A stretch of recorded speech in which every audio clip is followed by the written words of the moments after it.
Hai Sobat Infiliters, selamat datang di channel YouTube kami, Smart Literasi for a Better Life. Sesuai dengan anjuran pemerintah, bahwa selama proses interview berlangsung, kami selalu menerapkan protokol kesehatan yang ketat. Jangan lupa like, share, and subscribe ya. Infoliters, selama pandemi COVID-19 ini, memberikan begitu dampak yang sangat luar biasa, khususnya di dalam pendidikan kita. Pola pendidikan kita yang selama ini selalu menerapkan tatap muka, tetapi karena terjadi suatu pandemi, sehingga pelajaran harus dilakukan secara daring atau PJJ. Tidak semua bisa menanggapi permasalahan ini, baik dari segi orang tua, sekolah, maupun pemerintah sendiri. Sehingga tidak menutup kemungkinan Infoliters akan terjadinya istilah yang disebut learning loss. Pada segmen kali ini, kita kedatangan seorang narasumber yang sangat berkompeten dalam bidang pendidikan, yaitu Bapak Yonatan Winardi. Selamat siang Pak Yo. Selamat siang Pak Philip, selamat siang Infoliters. Mohon izin Pak Yonatan, sekilas saya akan membacakan kurikulum vitae Bapak Yo. Bapak Yo pendidikan S1 dan S2 dalam bidang yang sama, ilmu pendidikan di Universitas Pelita Harapan. S3 beliau menempuh di Universitas Negeri Jakarta. Betul Pak? Ya. Oke. Saat ini beliau aktif sebagai dosen baik di program sarjana maupun pasca sarjana. Pak Yo, kita langsung aja nih berbicara. Karena adanya pandemi seperti ini, banyak ya Pak merasa kesulitan di dalam pendidikan, oke Pak. Jadi ada semacam dari semula tatap muka, terus tiba-tiba daring, itu akan menyebabkan semacam apa ya, kayak transisi atau gap seperti itu ya Pak ya. Ya. Itu ada yang dikenal dengan istilah learning loss begitu ya Pak ya. Betul. Nah, kami mau tahu nih Pak, mungkin Infoliters juga ingin tahu sebetulnya apa sih itu learning loss itu Pak? Baik. Nah, supaya tidak salah kaprah, sebenarnya ada dua definisi utama atau konteks dari learning loss.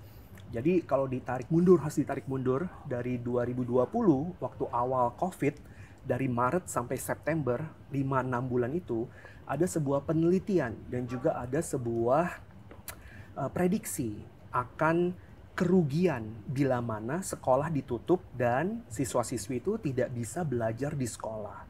Nah, potensi kerugian itu terhadap masa depan mereka, karena kan pekerjaan mereka waktu nanti usia produktif itu ditentukan dari bekal yang mereka terima di sekolah. Nah, itu adalah learning loss, istilah yang diperkenalkan waktu itu pertama kali. Jadi berapa tuh kerugiannya? Kan loss itu artinya kerugian ya, kehilangan. Itu diprediksi 3,3 triliun dari 5-6 bulan sekolah ditutup. Wow. Nah, yang kedua, hari-hari ini COVID sudah hampir 2 tahun, sudah 2 tahun malah sekarang, tetap istilah learning loss itu berubah definisi dan juga berubah konteks bahwa sekarang ini kemunduran apa, kehilangan apa, karena juga kebijakan antara tidak sekolah atau sekolah di rumah ataupun hybrid itu masih berubah-berubah. Nah, jadi learning loss yang sekarang dipahami itu adalah berupa apa nih kerugian dan kemundurannya, sejauh mana siswa-siswi kita kehilangan pembelajaran dan ruginya di sekarang ini tuh seperti apa. Baik, berarti Infoliters ternyata learning loss itu bukan hanya berkaitan dengan nominal semata ya, betul ya Pak ya. Ya. Tapi ada aspek-aspek lain yang bisa dikatakan sebagai learning loss itu.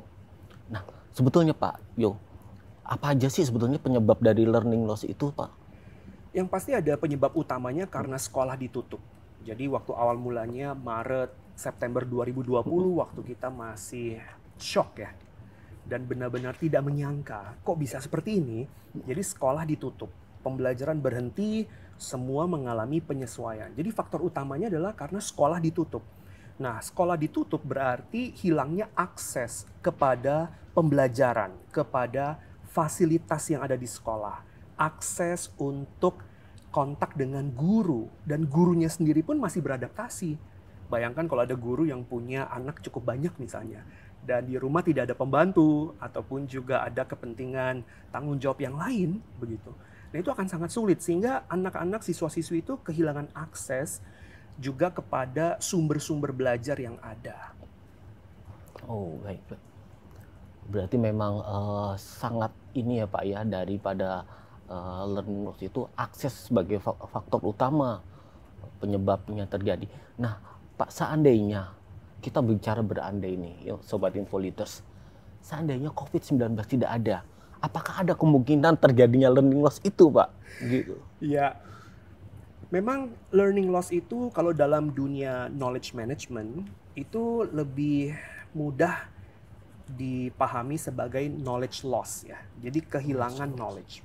Saya beri contoh, misalnya kalau guru berganti, ada guru yang cuti atau guru yang resign dari sekolah, lalu sekolah merekrut guru baru. Nah itu kan telah terjadi kehilangan pengetahuan akan sumber yang guru senior itu telah pakai, telah kerjakan. Itu kalau tidak terdokumentasi dengan baik, tidak sempat tersosialisasikan, atau ada training singkat antara guru senior dengan guru yang baru, itu juga sudah terjadi knowledge loss seperti itu.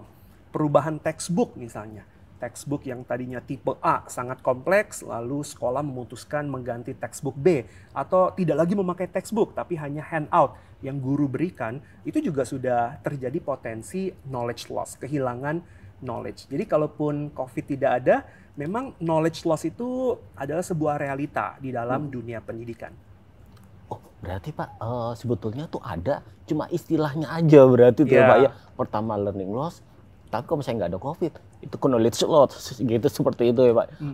Jadi memang itu sebetulnya ada ya Pak ya, ada. Cuma memang pas pada saat pandemi ini, istilah ini jadi booming lagi, menjadi apa ya, menjadi sisi yang menakutkan bagi, bukan hanya bagi sekolah ya Pak, tapi juga kami sebagai orang tua gitu. Betul ya. Sekali. Nah, kalau misalnya dari sisi orang tua sendiri Pak, saya sebagai orang tua sendiri juga merasa bingung. Sebetulnya bagaimana nih mengatasi seperti ini? Jujur, saya juga nggak paham umpamanya teknologi informasi gitu loh. Bagaimana learning seperti apa? Nah, bagaimana Pak menurut pendapat Bapak, bagaimana sikap kita nih sebagai orang tua untuk meminimalisir daripada learning loss itu? Berita baiknya adalah memang pendidikan anak dan kemajuan anak itu tanggung jawab utama orang tua. Sehingga waktu terjadi learning loss situasi yang seperti ini, di satu sisi orang tua itu diberikan kesempatan dan kesadaran kembali untuk, oh iya memang pendidikan anak ini tanggung jawab baik ayah maupun ibu. Jadi tidak hanya ibu saja, ayah bekerja, tidak seperti itu, begitu. Nah, di saat yang bersamaan, orang tua sekarang dituntut ataupun juga dimotivasi terus untuk mampu mendampingi, memfasilitasi anak belajar di rumah dengan maksimal. Seperti itu. Jadi, memang ini berita baik sebenarnya di satu sisi. Tetapi di saat yang bersamaan, orang tua perlu adaptasi, orang tua perlu terus belajar, tidak hanya anak yang belajar, orang tua juga terus update, catch up ya, untuk terus mengikuti perkembangan kurikulum dan kebutuhan anak, kebutuhan belajar anak-anak. Wah, Sobat Info-Leaders, ternyata sebagai orang tua ada beban tersendiri di dalam pandemi ini, yaitu belajar lagi. Dan itu membutuhkan effort yang gede ya, Sobat Info-Leaders. Jadi sebagai orang tua kita juga harus belajar bagaimana nih, mau nggak mau orang tua harus belajar teknologi juga. Betul. Begitu ya Pak ya. Nah, kalau misalnya orang tua juga turut andil seperti itu, maaf nih Pak, ini agak melenceng sedikit nih. Nah, berarti di manakah peran sekolah Pak gitu? Jadi kan semuanya tertuju ke orang tua nih. Jadi orang tua harus bisa nih menguasai teknologi, harus bisa nih update pengetahuan. Nah, pasti dari sisi orang tua, loh dari pihak sekolah bagaimana nih solusinya untuk mengatasi seperti ini? Nah, apa Pak menurut Bapak? Tentu saja harapan yang paling besar itu akannya sekolah dibuka kembali dan terus dibuka kembali. Itu harapan yang utama dan itu yang akan sangat menolong orang tua gitu. Jadi sekolah juga jangan terlalu takut atau terlalu berjaga-jaga. Tetap ikuti anjuran pemerintah dan mengkomunikasikan dengan orang tua dan menyiapkan infrastruktur, prokes, dan inovasi-inovasi dalam dunia pembelajaran, dunia pendidikan ini, sehingga memungkinkan sekolah dibuka kembali dan terus dibuka ataupun dengan penyesuaian atau bertahap misalnya. Karena yang terjadi di lapangan banyak sekolah mungkin yang wah sudahlah gitu, menyerah misalnya. Jangan. Jadi yang utama sekolah dibuka kembali dan terus dibuka kembali. Seperti itu. Sambil itu berjalan, seyogianya sekolah terus mengkomunikasikan dan terus mengerahkan segenap sumber daya yang ada dan juga fasilitas gitu.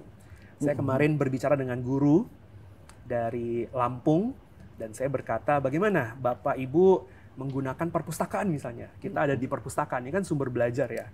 Ini selama COVID perpustakaan ini apa dibiarkan nganggur?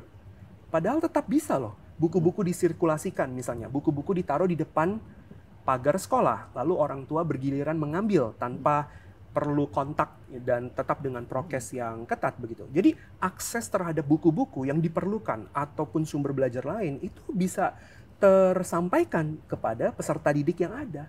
Nah sekarang masalahnya sekolah mau nggak mengerahkan itu, mau nggak dengan clarity ya, dengan kejelasan dan juga dengan tekad untuk memaksimalkan pembelajaran yang ada. Oh gitu. Ya memang kendalanya nggak semua sekolah seperti itu ya Pak ya. Apalagi kalau Sobat Info Leaders, kalau misalnya kita ngelihat keluar, seperti apa sekolah-sekolah kita, minimal di luar Pulau Jawa seperti apa. Bisa dibayangkan ya Pak ya, kalau misalnya seandainya saja perpustakaan seperti yang Pak Yo katakan tadi, dimiliki oleh setiap sekolah, itu mungkin bisa diatasi. Ya. Tapi kalau misalnya di daerah terpencil itu menjadi kendala tersendiri, Info Leaders. Nah, Pak Yo, kalau misalnya kita terus-terusan menghadapi situasi seperti ini, kan kita nggak tahu nih Pak, COVID terus saja deh ya ada, terus bermutasi virusnya. Dan ini kan mau nggak mau, itu learning loss akan terus terjadi gitu Pak. Nah dampak apa nih Pak, bencana apa dalam tanda kutip bagi dunia pendidikan kita gitu loh Pak, khususnya di Indonesia? Memang teori dari learning loss itu kan bencana yang terbesar adalah bencana ekonomi. Bagaimana ketika nanti siswa-siswi di dalam usia produktif, mereka tidak maksimal. Sebagai contoh misalnya mereka tidak mampu mendapat pekerjaan karena kompetensinya tidak mencukupi. Mereka kalah bersaing gitu. Jangan lupa kita sudah ada di masyarakat ekonomi ASEAN misalnya. Jadi sesama negara-negara ASEAN saja kita sedang bersaing begitu. Belum lagi dengan tenaga asing nanti ataupun ketika mereka ke luar negeri atau bekerja di luar negeri begitu. Jadi ada bencana ekonomi mulai dari pekerjaan, mulai dari kesempatan-kesempatan tambahan yang mereka bisa peroleh, tetapi karena kurangnya kompetensi, kurangnya pengalaman, kurangnya pengetahuan, kesempatan-kesempatan itu tidak bisa siswa-siswi dapatkan nanti gitu. Contoh lain misalnya untuk mendapatkan beasiswa ke luar negeri dengan kemampuan bahasa Inggris tertentu. Karena sekarang terjadi learning loss, maka nanti tidak bisa diterima di kampus untuk S2 atau S3 di luar negeri. Karena persyaratan bahasa Inggris itu hal yang mutlak, seperti itu. Jadi bencana ekonomi itu adalah yang pertama. Gitu. Nah kalau kita bicara ekonomi, nanti juga bicara pengangguran misalnya. Ketika ada pengangguran, maka akan timbul masalah-masalah sosial, bencana-bencana sosial di masyarakat. Wah, satu riak titik itu akan berpengaruh ke semuanya ya Pak. Memang pendidikan itu sentral sih sebetulnya Pak.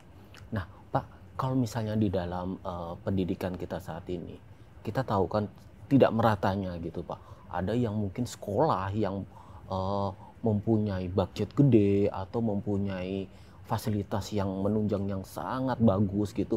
Mungkin sistem learning loss ini bisa mereka atasi dengan learning seperti itu ya Pak ya. Tapi kalau misalnya untuk sekolah-sekolah yang minim umpamanya di pedalaman seperti itu ya, mereka boro-boro bisa seperti learning seperti itu, tapi juga terkadang infrastruktur juga belum ada seperti itu, Pak. Nah, kalau kita mengajak seperti itu, Pak, dari segi Pak Yu sendiri, lebih baik PTM, PJJ, atau hybrid, Pak? Menurut hemat saya, karena kita belum negara maju, kita masih negara berkembang, maka pertemuan tatap muka itu adalah yang terbaik. Nah, pemerintah Indonesia telah melakukan beberapa langkah kan untuk membantu atau menolong siswa-siswi peserta didik gitu, misalnya dengan pemberian kuota internet gratis atau subsidi internet begitu, kuota internet, dan juga melalui TV pendidikan, dan memberikan kesempatan bagi sekolah, bagi kepala sekolah untuk menyederhanakan kurikulum. Juga karena sudah ada konsep school based management. Jadi kepala sekolah itu memiliki otoritas untuk manajemen sekolah ya, mulai dari kurikulum, penerimaan, budget dan sebagainya gitu. Jadi sudah ada keleluasan dari pemerintah. Saya pikir itu berita baik ya untuk juga daerah-daerah yang terpencil. Tapi kalau harus memilih, maka pertemuan tatap muka itu harus diutamakan. Seperti tadi saya sampaikan bahwa sekolah dibuka dan terus dibuka. Itu sudah merupakan pendapat juga dari UNICEF, dari World Bank. Penelitian-penelitian itu berujung pada kesimpulan rekomendasi sekolah harus dibuka dan terus dibuka. Oh, berarti tetap harus dibuka ya, Pak ya? Nggak ada pilihan abu-abu gitu, Pak ya? Hitam atau putih, atau saya mau di tengah-tengahnya deh hybrid gitu, seperti itu. Iya. Tidak ada. Ternyata memang harus saklek ya, Pak ya? Buka ya harus dibuka. Tapi memang beda ya, Pak ya, antara kita tatap muka sama kita melalui online gitu, memang rasanya beda gitu loh. Sebagai contoh, Sobat Infoliters, pengalaman anak saya juga seperti itu gitu ya. Jadi rasa memiliki, rasa juangnya itu agak kurang. Ya. Betul nggak begitu ya Pak Yu? Ya, karena memang sekolah dibuka dan anak-anak berada di sekolah, itu semua aspek terpenuhi ya. Aspek sosial, begitu kan. Aspek juga fisik misalnya. Mereka ada kesempatan olahraga, mereka ada kesempatan beraktivitas, dan banyak sekali aktivitas fisik untuk anak PAUD atau untuk anak SD terutama, seperti itu. Dan juga aspek spiritualitas misalnya. Ketika berdoa bersama, ketika belajar pelajaran agama bersama dan melakukan aktivitas-aktivitas rohani bersama, itu memiliki nilai, memiliki pengalaman yang sangat berharga sebenarnya. Betul, betul. Jadi rasa apa ya, kebersamaan, terus aspek sosial anak sangat berkembang banget ya Pak ya, seperti itu. Nah Pak, kita tahu nih berarti memang PR di dalam pendidikan seperti ini agak besar sekali ya Pak ya, butuh effort yang sangat besar, bukan hanya dari sekolah, dari kita juga dari Pemda. Kalau menurut saran Bapak, kira-kira langkah konkret apa yang harus pertama kali dilakukan? Memang yang paling mudah itu dari diri sendiri ya, yaitu kejujuran dan keterbukaan. Orang tua harus jujur dan harus terbuka kepada anak, kepada guru, dan juga kepada pihak sekolah. Apa yang sebenarnya terjadi di rumah, kapasitas mereka, ataupun pendampingan yang maksimal yang mereka bisa berikan, seperti itu. Dan di saat yang bersamaan sekolah juga harus terbuka, harus jujur. Ini loh keadaannya, ini yang kami bisa, ini yang sedang kami kerjakan. Jadi harus ada komunikasi yang baik untuk mendukung pembelajaran anak. Ketika guru menunggu orang tua bercerita, orang tua menunggu guru menyampaikan perkembangan, ya jadinya lebih lost lagi. Tetapi komunikasi yang baik, kejujuran yang baik. Oh, anak saya di rumah seperti ini. Oh, adiknya seperti ini. Oh, ini yang proyek ataupun PR, ujian yang dikerjakan mandiri, ini seperti ini gitu. Jangan orang tua tidak jujur, orang tua membantu misalnya, terlalu membantu proyek ataupun PR ujian. Berarti kan itu tidak murni. Itu tidak merupakan murni hasil pekerjaan si anak. Tentu saja membantu boleh, mendampingi boleh ya. Kebanyakan orang tua dalam masa ini adalah memvideokan. Kadang-kadang kalau ujiannya atau PR-nya itu yang berupa authentic assessment yang live, berarti kan harus divideokan. Ya sebatas itu, tapi bukan mengerjakan atau membantu membukakan buku atau apa, tidak seperti itu. Nah, itu kejujuran dan keterbukaan. Saya pikir itu yang paling utama dan paling mudah dilakukan. Dan sekolah, pemerintah juga telah mengupayakan ya, terus adanya support. Dan kalau pendapat-pendapat ahli itu justru pelatihan bagi guru, Pak. Pelatihan bagi guru-guru beradaptasi dengan situasi home based learning sekarang itu wajib. Masih ada guru-guru yang masih udahlah saya begini aja ngajarnya, saya tidak mau berubah.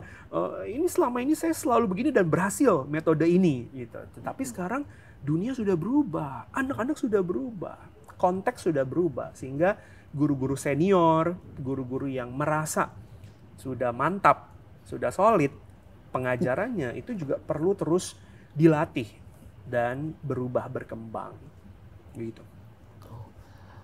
Baik Pak, ternyata kalau misalnya dari kata tadi yang Pak Yu katakan, Sobat Infoliters, kejujuran, bisa sih Pak dikatakan bahwa apa betul orang tua nggak bantu? Pasti bantu itu, yeah. Pasti bantu Sobat Infoliters, supaya siapa sih yang nggak mau anaknya dapat nilai bagus ya kan? Jadi segala upaya ya udah nanti dibantu sama papa atau mama, seperti itu. Tapi di satu sisi juga ini kendala Pak, dalam arti bahwa banyak guru-guru senior. Nah ini ya, apalagi guru-guru senior yang merasa enggan untuk mempelajari sesuatu yang baru, seperti itu ya Pak. Itu kan memang salah satu kendala utama itu Pak, yang ya mungkin Pak Yo kan sudah berkecimpung dalam pendidikan ya, tentu sering menghadapi guru-guru semacam itu sih ya Pak ya, yang enggan untuk berubah, malas untuk belajar, sedangkan kondisi seperti ini menuntut kita untuk berubah, Sobat Infoliters.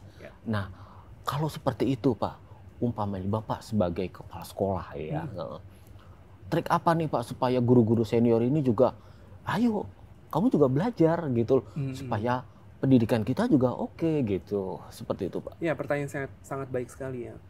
Jadi saya pikir itu soal motivasi ya. Dan motivasi ada yang intrinsik dan juga ada yang ekstrinsik. Jadi guru-guru senior itu harus motivasi intrinsiknya terus dikembangkan ya. Motivasi intrinsik berupa rasa ingin tahu misalnya, curiosity.